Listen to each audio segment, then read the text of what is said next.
मेरा नाम है सुफियान और आप देख रहे हैं IGTV। मैं इस वक्त मौजूद हूँ वफाकी उर्दू यूनिवर्सिटी के सामने। ये जो रोड है आप देख रहे हैं, ये रोड जो है मेन रोड है सिविल अस्पताल का।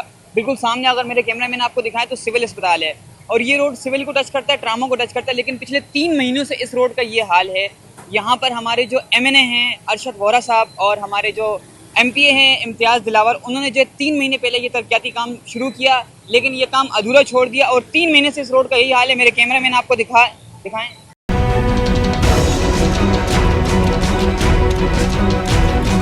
मेरे बिल्कुल सामने अगर आप कैमरा मैन मेरे दिखाएं तो बिल्कुल सामने जो है ट्रामा सेंटर है, बेनज़ीर की तस्वीर आवीज़ा है। यहाँ पर हमारी लोगों से मुलाकात हुई। लोगों का यही कहना है कि अब हमारी जो है दरख्वास्त है जनाब मेयर साहब से, बैरिस्टर मुर्तज़ा वहाब साहब से कि सर जी आप यहाँ पे हमारा काम करवाएं, क्योंकि ये इमरजेंसी रोड है। यहाँ पर लोगों को बहुत मुश्किलात हो रही है। पिछले 3 महीने से इस रोड का यही हाल है और यहाँ पर जो है पूरा दिन गाड़ियाँ फंसी हुई और ख़ासतौर पर यहाँ से एम्बुलेंस का गुजर होता है, क्योंकि ये रोड ट्रामा सिविल और ऐसे ही टच करते हैं। लेकिन उसके बावजूद भी इस रोड का यही हाल है पिछले 3 महीनों से।